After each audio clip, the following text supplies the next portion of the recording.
जय श्री राधे। पूज्य श्री सद्गुरुदेव भगवान के चरणों में प्रणाम। पूज्य श्री राधा बाबा जी का जीवन चरित्र। पूज्य श्री राधे श्याम मिश्र जी मेरे बाबा राम पुस्तक में कहते हैं, एक बार मैंने अपने लड़के कपिल को कुछ रुपए दिए कि इन रुपयों को मेरे छोटे भाई अवधेश के पास पहुंचा दो। कपिल अवधेश के पास न जाकर दिल्ली चला गया। 15 दिन तक सूचना न मिलने पर हम लोग यहाँ परेशान हो गए कि आखिर कपिल कहाँ गया। वह किसी को भी बताकर नहीं गया था कि वह दिल्ली जा रहा है। घर से भी सूचना आ गई कि वह अवधेश के पास नहीं आया। इसकी सूचना मैंने बाबा को दी। बाबा ने मेरी परीक्षा लेने प्रारंभ कर दी। मुझसे इस तरह बातें करते जिससे मुझे लगता कि उसका किसी ने अपहरण कर रुपए ले लिए और उसे मार डाला। मैं और मेरी सहधर्मिणी दोनों बहुत दुखी हुए। एक दिन बाबा ने मुझसे कहा, तुम अपने लड़के के लिए बहुत दुखी दिखते हो। लड़का वापस आ जाए, इसके लिए मैं एक उपाय बतलाता हूँ।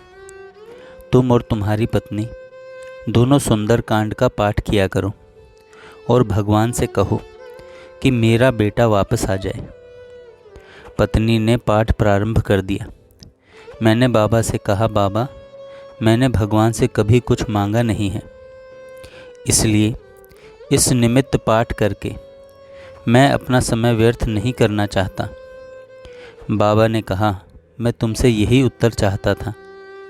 2-4 दिन बीतने के पश्चात बाबा के पास सावित्री बाई बैठी थी। मैं गिरिराज पर समाधि के पास टहल रहा था। बाबा ने मुझे बुलवाया और कहा, मिसिर तुम्हारा एक लड़का तो गया, शेष 5 को भी मैं बारी बारी से ले लूँगा। तुम अब भी मुझे छोड़कर जा सकते हो। कोई दूसरा खोज लो, कोई दूसरा गुरु खोज लो जो तुम्हारी रक्षा कर सके। मैं तो तुम्हारा सर्वनाश कर दूंगा। मैंने कहा, बाबा आप जो चाहे सो करें, मैं आपको छोड़कर नहीं जा सकता।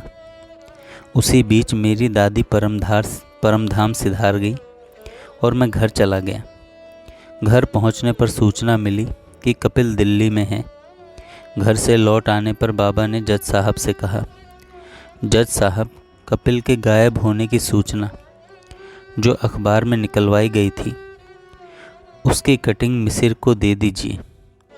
मैंने कहा, बाबा अब तो उसका समाचार मिल गया है, अब इसका क्या होगा। बाबा ने कहा, इसको रख लो, हो सकता है कोई आवश्यकता पड़ जाए। अखबार में सूचना बाबा ने मेरे घर जाने के बाद निकलवाई थी। कपिल 2 महीने बाद वापस आया। स्कूल से उसका नाम कट गया था। प्रधानाचार्य ने कहा, आप बीमारी का प्रमाण पत्र दे दीजिए, नाम लिख लिया जाएगा। बाबा ने मुझसे कहा, तुम प्रधानाचार्य के पास जाओ और उनसे कहो मेरे बाबा की आज्ञा है, मैं झूठा प्रमाण पत्र आपको नहीं दे सकता।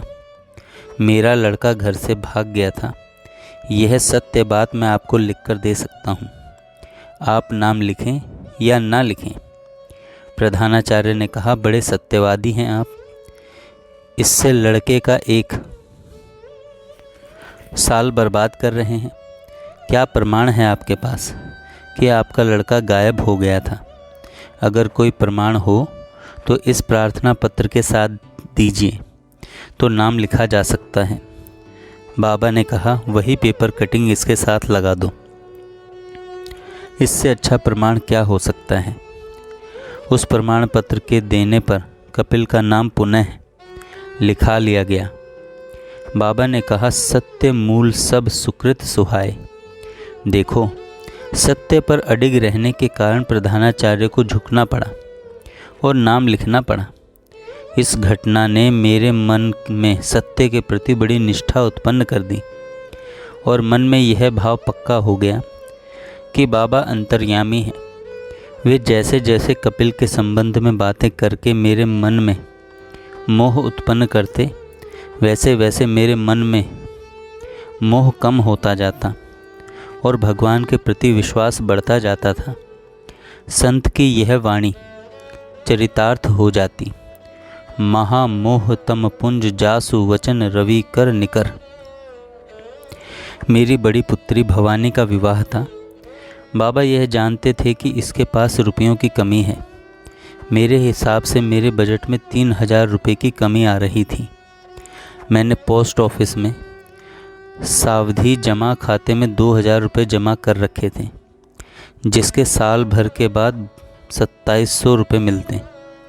मैंने अपने एक मित्र से 3000 रुपये मांगे कि वह मेरी पासबुक रख ले और मुझे रुपए दे दे। यद्यपि वह पासबुक लेने को तैयार नहीं हो रहा था, फिर भी मैंने उनसे कहा कि रुपए साल भर के बाद मिलेंगे। इस बीच यदि मैं मर गया तो यह पासबुक तुम्हारे पास है, प्रमाण पत्र रहेगी और मेरे लड़के तुम्हें रुपए लौटा देंगे। सायंकाल मैं बाबा को प्रणाम करने आया और कहा, लड़की की शादी में जाना है। बाबा उस समय मौन थे। जज साहब उनके पास बैठे थे। मैं जब प्रणाम करके चलने लगा तब बाबा ने इशारे से पूछा, रुपयों की व्यवस्था है? रुपयों की व्यवस्था है? मैंने बाबा को पूरी कथा सुना दी कि कल सुबह मेरा साथी मुझे रुपए दे देगा। बाबा ने जज साहब से कहा, इन्हें 3000 रुपये दे दीजिए, साथी से कर्ज ना ले। जज साहब ने कहा, बाबा की आज्ञा है, आप रुपए ले लीजिए। मैंने रो रो कर कहा, बाबा मैं आपसे रुपए नहीं ले सकता। मैंने पैसे या संसार के लिए आपसे संबंध नहीं जोड़ा है। बाबा ने इशारे में मुझे बहुत समझाया कि मेरे पास रुपए आते रहते हैं और फिर तुमको नहीं दे रहा हूँ, तुम लड़की की शादी में खर्च करोगे। परंतु मैं हाथ जोड़े इनकार करता रहा। अंत में बाबा ने कहा, जाओ, तुम्हें पैसों की कमी नहीं पड़ेगी, बल्कि कुछ रुपए बच जाएंगे। दूसरे दिन सुबह मैंने पासबुक निकाली और स्टेशन गया।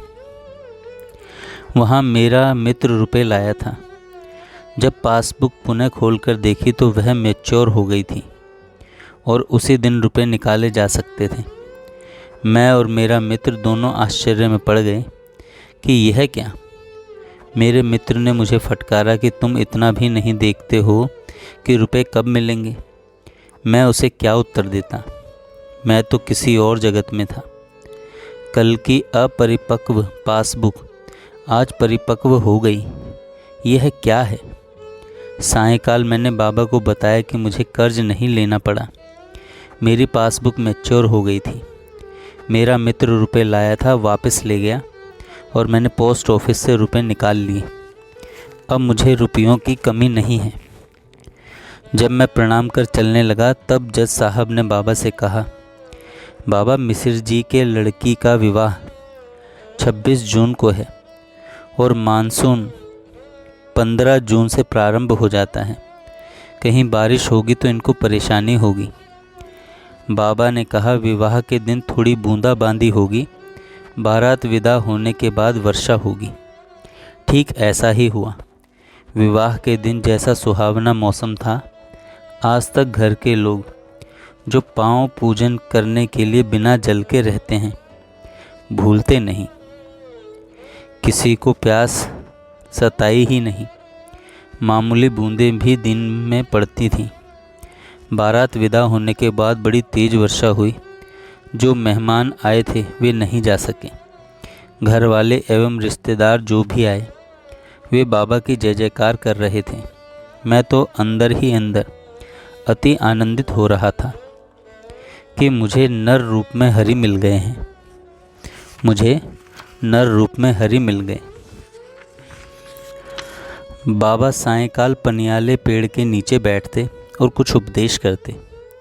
बहुत से लोग बैठते, मैं भी जाकर बैठ जाता। एक दिन बाबा ने मेरी परीक्षा के लिए एक खेल किया। एक अंसारी साहब जो 1800 वर्ष पहले बाबा के भाई रह चुके थे, बाबा के पास बैठे हुए थे। किसी बात को लेकर बाबा ने कहा, अब आप मेरे पास साएं मत आया करिए। उनका संकेत अंसारी साहब के लिए था, परंतु मैंने समझा यहाँ जो लोग बैठे हैं सबके लिए हैं। अंसारी साहब तो नाराज़ हो गए, दूसरे दिन से आना ही बंद कर दिए। मैं दर्शन के लिए गया, परंतु समाधि के पास ही बैठ गया, अपने प्रभु के पास नहीं गया। फिर वहीं से प्रणाम करके चला आया। बहुत से लोग पहले की तरह ही जाकर बैठे। मैंने सोचा ये सब बाबा के बड़े भक्त हैं, मैं नीच हूँ, वहाँ न जाऊँ। दूसरे, मैंने बाबा को गुरु रूप में मान लिया था, इसलिए गुरु आज्ञा मानकर नहीं गया।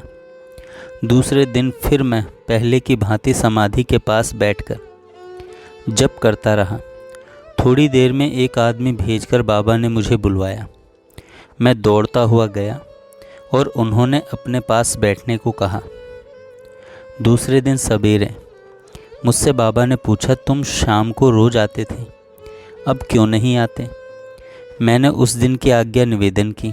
बाबा ने कहा, वह बात मैंने अंसारी साहब के लिए कही थी, तुम्हारे लिए थोड़ी। तुम प्रतिदिन आया करो, यहाँ अच्छी अच्छी बातें सुनने को मिलेंगी। पास में जज साहब खड़े थे। बाबा ने कहा, जज साहब, इस मिसिर ने शाम को मेरे पास आना ही बंद कर दिया, क्योंकि यह मुझे गुरु मानता है। उस दिन मैंने अंसारी साहब को आने को मना किया था, इसने समझा कि इसे भी मना किया है। गुरु आज्ञा मानकर दूर ही बैठता है, मेरे पास नहीं आता। इसकी गुरु निष्ठा देखिए। मेरी पीठ थपथपाई और कहा, तुम्हारे लिए कोई रोक नहीं है। इस तरह मेरे साहस बढ़ाया और क्रम क्रम से अपने चरणों के नज़दीक बुलाते गए। एक दिन की ही बात है, मैं हजारिया माला जपता हुआ पूज्य बाबा के पास बैठा हुआ था। मेरी तरफ बड़ी कृपा दृष्टि से निहार रहे थे बाबा। मुझे भाव आया और मैंने कहा, ऐसी कृपा कीजिए कि मैं भगवान नाम जपता हुआ खूब रोऊं और नाचूं। तुरंत आशीर्वाद निकल पड़ा, सब होगा। उस समय तक मैं खूब समझ गया था कि ये जो चाहे सो दे सकते हैं, ये सर्व समर्थ हैं। वैसे तो उन्हें कौन समझ सकता है, परंतु कृपा करके मुझे जो जना दिया था उसी की बात कह रहा हूँ, क्योंकि वे प्रभु अगाध सत कोटि पाताला थे, उन्हें कौन जान सकता है।